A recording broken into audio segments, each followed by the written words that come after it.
Working group last night had Matthew Hooton and Maria Slade. Maria Slade is with NZME on a publication called Business Desk, a journalist with NZME on the business desk. And she was actually really interesting. She had some very interesting perspectives, quite balanced and sort of from both sides, actually. It wasn't too bad. I'm going to play you a very quick 40-second clip because this clip sets up the next clip. So we're not going to get into this part of the debate. But this is a part where they're talking a little bit about this, and I think you mentioned it, didn't you, Chewy? $260 million to Big Tobacco in tax breaks. Yep. So this first clip is not the debate around that. It's just setting that up because then Maria Slade actually references this clip. So I wanted to play you this 40 seconds. Turns out the sweetheart deal for tobacco, which Taxpayers Union former pimp Casey Costello cut, will going to be able to say, okay, this is going to do this for me, isn't it? Look at that. It's just jumped 45 minutes. Apologies, guys. We'll just go back to the start and do it again. Here we go. Follow-up question. Turns out the sweetheart deal for tobacco, which Taxpayers Union former pimp Casey Costello cut, will cost almost $250 million, is giving Big Tobacco $216 million. While I wonder if when Bomber speaks like that, only dogs can actually hear him. I wonder. Public health is in a crisis, anything other than an unjustifiable abomination of public policy. How is Big Tobacco getting $260 million? That's for the 50% in tax cut that Casey got for the heated tobacco products that she got through last week. It will cost $216 million. I don't see what that's got to do with the public health system. No, not at all. So that's the setup, and I'm going to just stay on this track here because I know all of those tracks will do that funny jumpy thing. So I'll just find the next track and we'll just play with it.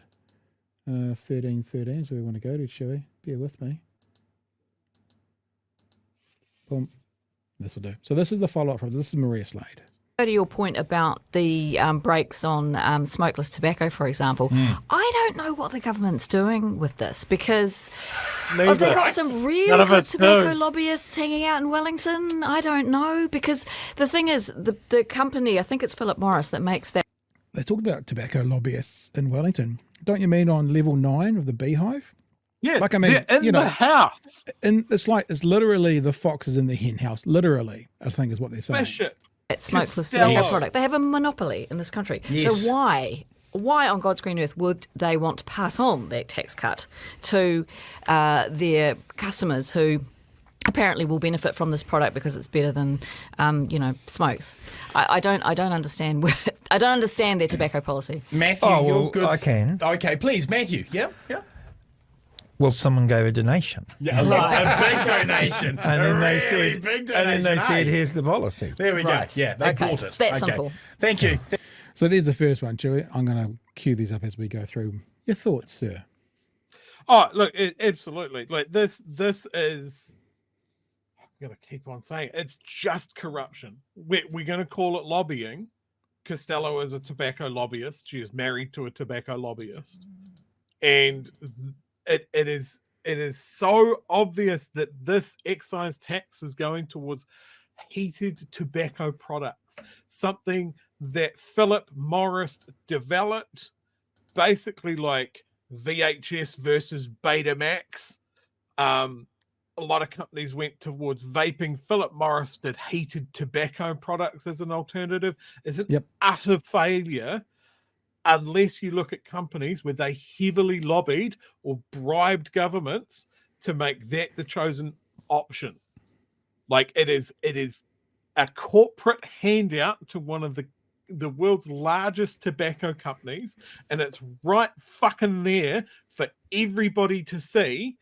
And she has the cheek to say that it's a fucking health measure. How dare she? Because there's nothing wrong with like heating tobacco and inhaling it to your lungs. That's a good thing, eh? It's just like breathing. Yeah. Oh, look, the argument around it is just mental. Like because it's not set on fire, somehow it's just heated. The vape, the tobacco vapors. It's just fucking ridiculous. When the vast majority of New Zealanders are on board with smoking and tobacco are bad. And we should probably phase it out, because there's a nationwide benefit, there's a cost benefit, there's a lives saved, less cancer. Like, why do we need to provide anything to these merchants of death that have been peddling shit that they know is addictive and deadly for near 100 years? They've been concealing research and they've been bribing people. And we saw through it until we let their fucking person in the house. There's too many of them. Like, why are tobacco lobbyists suddenly in Parliament? Like, it was bad enough when it was Bishop and his family business of touting for these bastards. Now we've got one as an associate minister of health. That is ridiculous. If you don't laugh, you're going to cry at that one. I mean, honestly, it's utterly ridiculous. All right. It is corruption. We've been asking the question, and they asked the question last night about a couple of things. The 14 layers of management question got brought up, and also Matthew Hooton explaining how Luxon's not really a liar. It's a bit like a parrot saying Polly want a cracker. You'd never hold the parrot accountable for saying Polly want a cracker. That's the same as Luxon when he speaks. Thank you. Matthew, your good friend, Prime Minister Christopher Luxon, claims that there are 15 levels of management for health.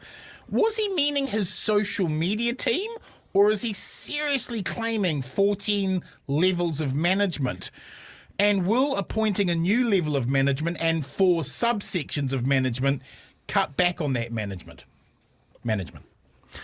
Well, I mean, what he said obviously wasn't true. Yeah, sure. I mean, if What do you mean it wasn't true? well, Are you calling him a liar? The Prime Minister wasn't able to explain where the 14 managers were, I mean, was he?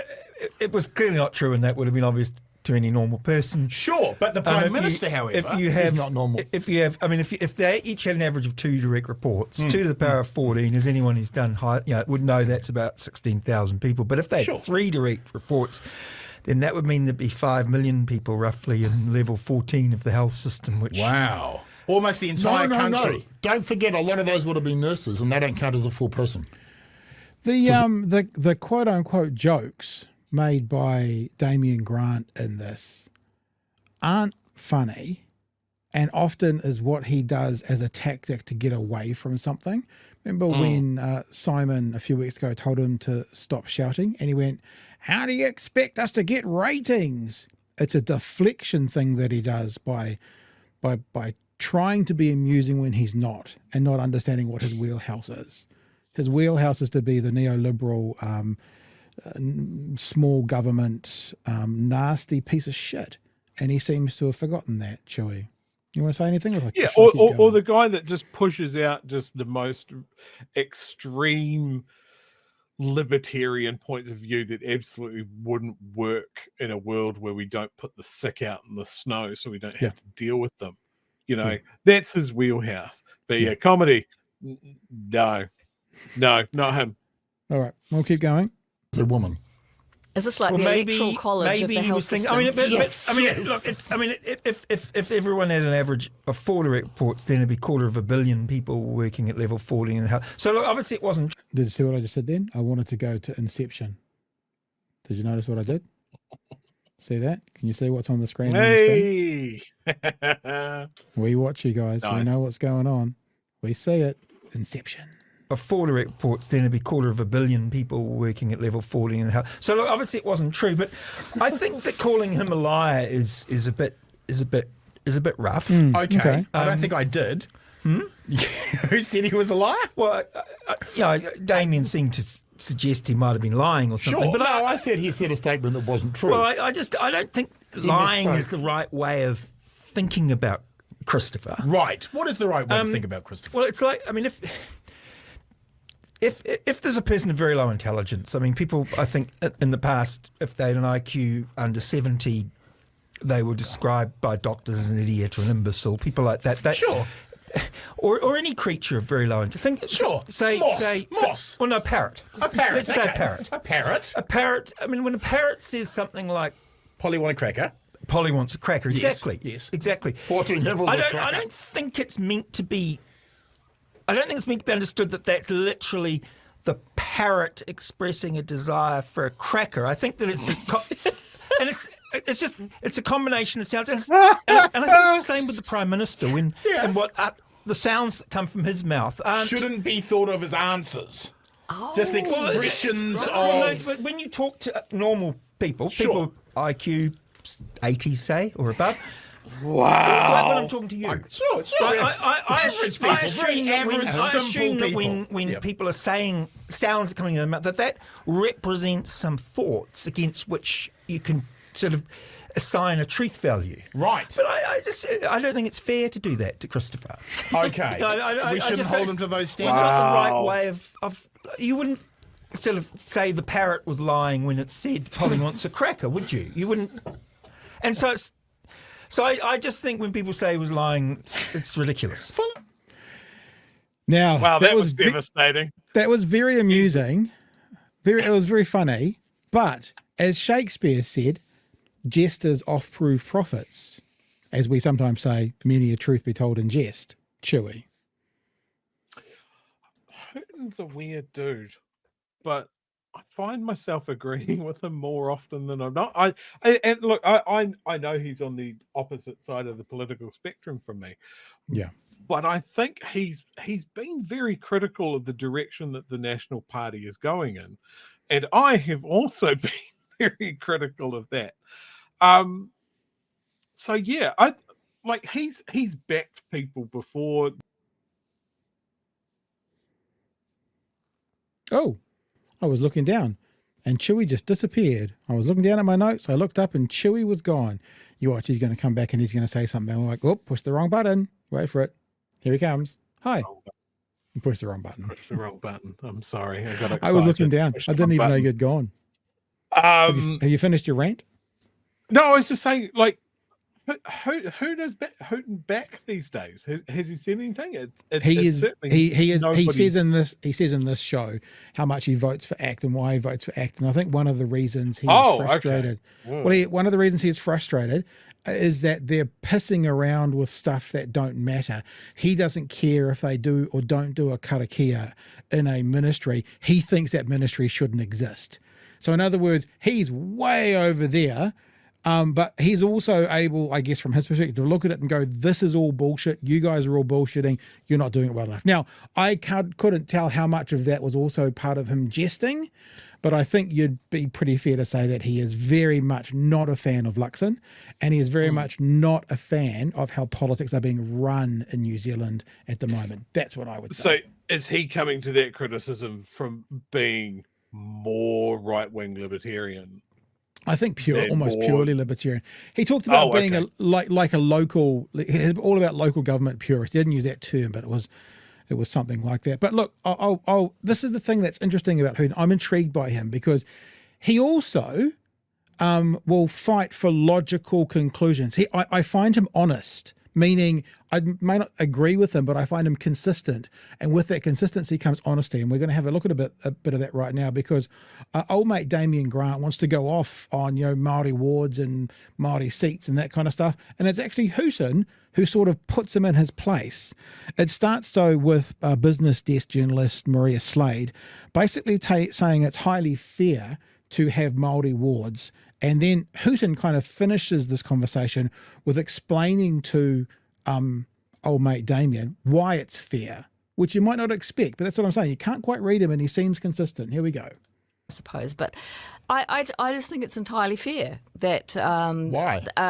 The tangata whenua who were here first, who are an equal partner in the treaty, should have the opportunity to have people representing their views in our democratic institutions. Okay, but the response to that is not everybody believes that the treaty is a partnership, and that is one of the issues that David Seymour is pushing pretty hard. The idea of a treaty as a partnership goes back to 1975. That wasn't an issue before. That is something that has been created. And there are a lot of people, myself included, who think the idea of assigning separate political rights. See, this is sort of dishonest You know, this is where people jump around with their position and they can make one. Like what we often say is we challenge people from ACT, like David Seymour, if you want to bring this equality based on race, what about based on gender? What about based on disability? What about based on religion? Because there are also places where we discriminate against legally. And that's kind of the point that Mr. Hooton gets to. He doesn't quite explain it like that, but it's sort of where he goes as well. Well, they're not right. separate. You're They're correct. equal. But we are putting people in different categories based on their race, and I think Or gender, or sex, or disability, or age, voting over 18, pension at 65, or religion, only male priests. We do it all the time, but these guys only have a problem when it's based on race. But we do it all the time, and they never have a problem with the other areas. I think that is. We're not. They have a is- choice. They don't have to. No, they don't. But I couldn't go and sign up for the Māori ward. No, but you can't vote in the Otara electorate either because you go. don't live there. But that's But- those are not comparable not? pieces of Yes, they are. analysis. that had Yes, him they where are. it hurt. We are saying They're arbitrary. we are Lines are drawn on a map, and these people can vote here, But and these people can vote there. those lines are not drawn up by race. So? and the issue that Exactly, Matthew Hooton. So why are you so fucking focused on making it all appear equal based on race when all the other protected classes you don't care about? You don't care that you don't get to vote in Dunedin because you don't live in Dunedin. You care that you don't get to vote on the Māori ward because you're not Māori. It's the same. And just because we say race, it's just a category like every other category, but racists and people playing the race card like to be able to get in there and stir up their base by going, unfair, look what the brown people get that we don't get. Look, they never go, look what the farmers get, what we don't get. Look what the retired get, what we don't get. They go, look what the brown people get. And they build this tension and this fucking racial division. They're the guys who are saying, oh, it's so racially divided in New Zealand. Yeah, because you guys are the ones trying to make this huge amplification of something that's not there and is not worried about in any other protected class. And if you don't know what protected class means, it means the class within the Human Rights Commission. Race is one of them. You don't care about any of the other ones. You only care about race, which is why when Matthew Hooton says you can't vote in Otara, and he goes, yeah, but it's not to do with race. It's a group. It's a class of people, and you're not allowed to vote there because you're not a part of them. It's no different. There's a bit to go on this tree, but you should jump in, sir. I just literally want to point out his most egregious reframing of history, that none of this mattered until 1975. Yeah. None of this mattered till 1975 because the European structures that we put in this country and our European governments roundly ignored the treaty for near 100 years, to the point where Māori stood up and said it can't go on, and the Treaty of Waitangi, or the Waitangi Tribunal came out of that, out of protests and hikois and people standing up and going, we've put up with this for too long. We fought for this country. We went overseas and died for this country, and we're still getting treated like shit. And that is the world that ACT want to reinvent and just go wibbly wobbly woo. Everybody's equal. We're all white now, unless you go in front of the courts or need to go to hospital. You know, then you're not, then you're a brown person, but you'll be dead soon. It'll be fine. And I don't think that these chuds have really realized how much things have shifted in this country and how much people see through this bullshit. You saw someone like, what was his name? Batchelor in his... Julian Batchelor's traveling clown show of racism being roundly hounded at every location he went to. People don't want it. We don't want a divided country. We want an equitable country. This is where we bring up the image, the differences between equal and equitable again. Look, and I just put Nala back up there. Till the end of days. Because people were worried that I might have woken up Nala with my rant. So, look, she's fine. She's all right. She's still here in one piece. All right, this has got about 60 seconds to go. Those lines are not drawn up by race. So? And The issue So- that I think that we're going to confront as a nation, I think that we are refusing to confront, is that the idea that the treaty is a partnership. We are saying that there is Pākehā rights and there are tangata whenua. Well, they're not tangata whenua, tangata treaty, right? So we are saying that there are separate political structures set up based on your DNA, on your blood, and I think that is going to result in very bad outcomes. And I challenge you to point to anywhere in the world where you are separating people politically. Affirmative action in America. there we based go. on their race, where you get a positive outcome. Wait. I think the ship has sailed. I think we're going to go there. We won't start on Israel then, Follow, obviously. yeah, of course. Let's not start Israel. That's right. Where everything just suddenly gets tipsy bloody turvy for that argument. That is an excellent example, because in Israel, really? you are going to do this? you I are wouldn't. allowed to vote really in wouldn't. Israel based on your citizenship. Okay, do you know what So I reckon? he still goes back to race for all of that. That's the end of it. And listen, if you want to have I know a bit about the story of Israel and the history of Israel, but I had an education today with Last Week Tonight. Last Week Tonight with John Oliver does 30 minutes with a sort of a truncated history of it, and now having a look what's happening in the West Bank, what's been happening in the West Bank, and yeah, really, really, really worth a watch. I cannot recommend it highly enough. Even if you are an expert in the area, it's still absolutely worth a watch. Chewy, sir, yours, sir. I'm going to do a slight tangent here because we started talking about Palestine, and I learned a Palestine fact today. Okay. Did you know that more Palestinians have died since October than there are competitors at the Olympics? Wow. That's So there you go. That's it. And as we've discussed, most of them are women and children. So there's that. Look, Yes. Damien Grant bringing up the fact that there's never been any sort of successes ever by looking at equity between races is just so egregiously wrong. He wants to guide you over to apartheid South Africa. Mm-hmm. That's where they always want to go. Maybe if he wants to get spicy, he'll bring up Rhodesia. We are neither of those places. Yeah. Neither of those places had a founding document that was about co-partnership between the indigenous people and the colonizers. We have that. That is, I'm happy to be corrected here. I don't think there's another country that has something like that. Mm. You know, and it was the tail end of English colonialism, and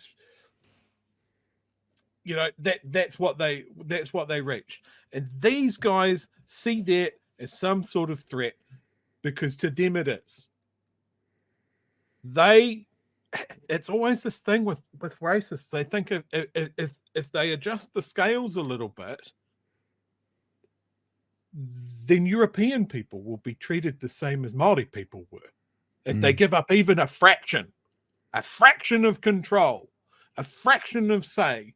Like here in Dunedin at the moment, one of my favourite councillors, Lee Vandervis, is under censure because he doesn't want to participate in any sort of interaction with mana whenua. Doesn't understand it, doesn't see the point in it. Everything's in te reo. Why would I bother? You know, I don't want to interact with these tribal things. And someone's called him out for being an old racist, which is very, very true. And this is the thing. He won't move from his position to try to get closer to understanding why it's important, understanding where he stands in local government in this country where the treaty exists. He won't move. He was a fan of Julian Batchelor, and he doesn't want to move on this. He is someone that is proud of his Dutch descent, of which there is nothing wrong. But he won't see the history of this country, and he won't move an iota. And when it comes up, he reacts defensively and offensively. And there are so many local body politicians and mayors and so many people up in Wellington that sit in the House that have similar views. They lack understanding, they lack context, they don't know their history, and they don't understand why this is important to people. And it's not just brown people, it's people like me, it's people like Pat, it's people like you in the chat that need to tell these guys that this is important to us, that we don't want the erosion of the Treaty of Waitangi. We don't want a reframing of the principles of the treaty as a backdoor to pissing Māori off, fucking them around, and eroding the advances that they have made through bloody combat with our structures over the last 30, 40, 50, 60, 100 years. Mm. That's why people are pissed off. Nobody likes being pushed back out of the room.